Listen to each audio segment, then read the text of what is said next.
Alkisah pada zaman dahulu kala, terdapat seorang pemuda dengan nama Toba. Ia merupakan seorang yatim piatu.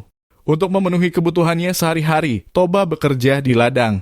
Sesekali ia mencari ikan di sungai yang terletak tidak jauh dari gubuknya.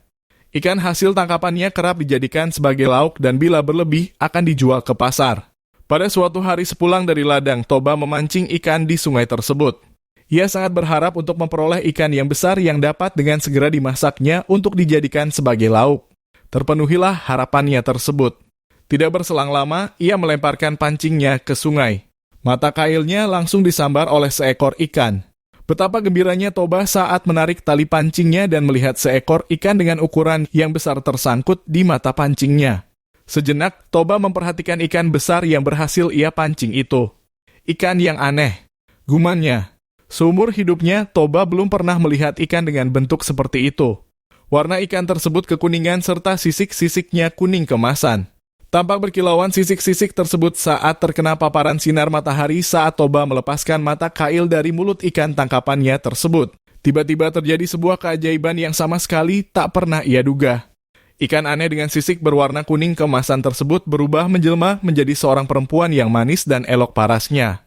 Toba terheran-heran ketika melihat keajaiban yang berlangsung di depan matanya itu. Ia hanya berdiri tak percaya dengan bola mata membulat serta mulut melongo.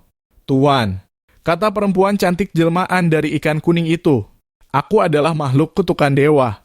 Aku dikutuk karena telah melanggar larangan besarnya. Sudah ditakdirkan kepadaku bahwa aku akan berubah bentuk dan menyerupai makhluk apa saja yang memegang atau menyentuhku. Karena Tuan sudah memegangku, maka aku pun berubah menjadi manusia. Seperti Tuan ini." Toba lantas memperkenalkan namanya. Begitu juga dengan perempuan berwajah cantik itu.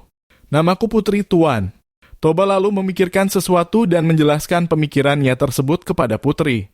Pemikirannya ialah untuk memperistri Putri karena Toba sangat terpesona dengan kecantikan si perempuan jelmaan ikan itu. "Bersediakah engkau menikah denganku?" tanya Toba setelah pembicaraannya beberapa saat. "Baiklah, aku bersedia, Tuan. Selama Tuan bersedia juga untuk memenuhi satu syarat yang akan kuajukan."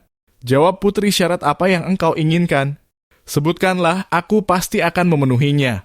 Permintaanku hanya satu, pastikan bahwa Tuan dapat menutup rapat-rapat rahasiaku. Jangan sekali-kali Tuan menyebutkan bila aku adalah seekor ikan. Bila Tuan menyatakan kesediaan Tuan untuk menjaga rahasia ini, aku bersedia menjadi istri Tuan. Baiklah, aku berjanji akan menutup dengan rapat rahasimu ini. Rahasia ini akan hanya kita ketahui berdua," kata Toba. Toba dan Putri pun akhirnya menikah. Pasangan tersebut hidup rukun dan berbahagia walau dalam kesederhanaan. Kebahagiaan mereka serasa kian lengkap dengan kehadiran buah hati mereka. Seorang anak laki-laki yang diberi nama Samosir. Samosir tumbuh menjadi anak yang sehat dan memiliki tubuh yang kuat. Sayangnya, Samosir memiliki sifat yang pemalas dan agak nakal. Kehidupan Samosir sehari-harinya hanya tidur-tiduran. Ia seperti tak peduli dan tak ingin membantu sama sekali kerepotan ayahnya yang sibuk bekerja di ladang. Bahkan untuk sekadar mengantar makanan dan minuman untuk ayahnya pun, Samosir seringkali menolak bila diminta. Seandainya mau, Samosir akan melakukannya dengan malas-malasan dan wajah yang bersungut-sungut. Kian hari, kian bertambah malas kelakuan Samosir. Hal tersebut dikarenakan ibunya terus memanjakannya.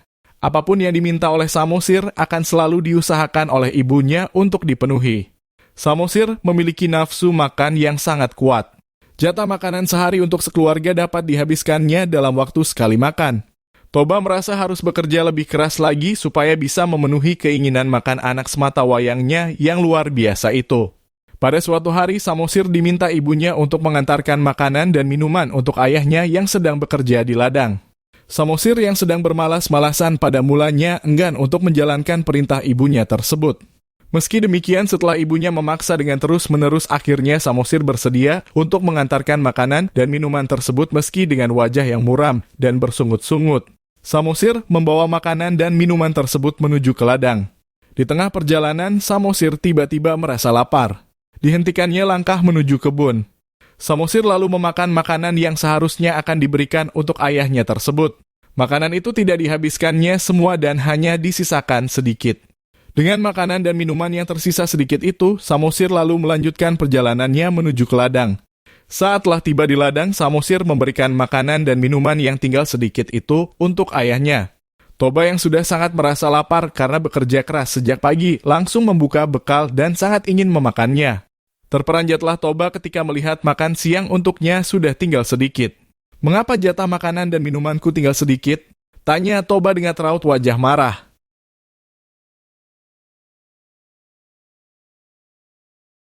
Dengan wajah yang polos seolah tak melakukan kesalahan, Samosir menjawab, "Tadi di jalan aku tiba-tiba merasa sangat lapar, ayah.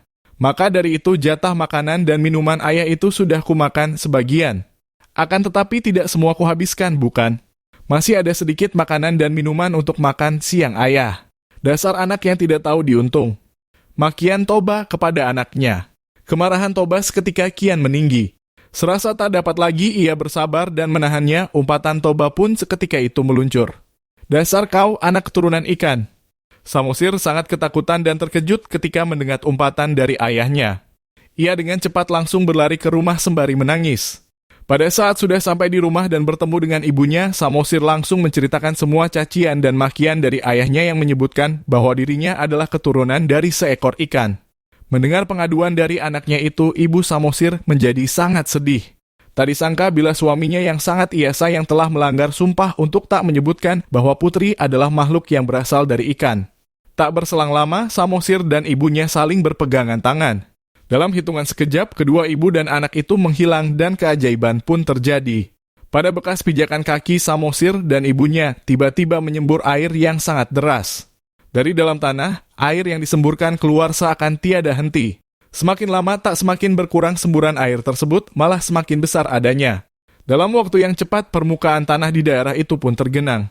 Permukaan air kian meninggi dan tak berapa lama kemudian lembah yang digunakan oleh Toba sebagai tempat tinggal pun sudah penuh dengan genangan air.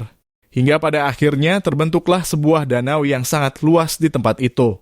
Penduduk sekitar lalu menamakan danau tersebut sebagai Danau Toba.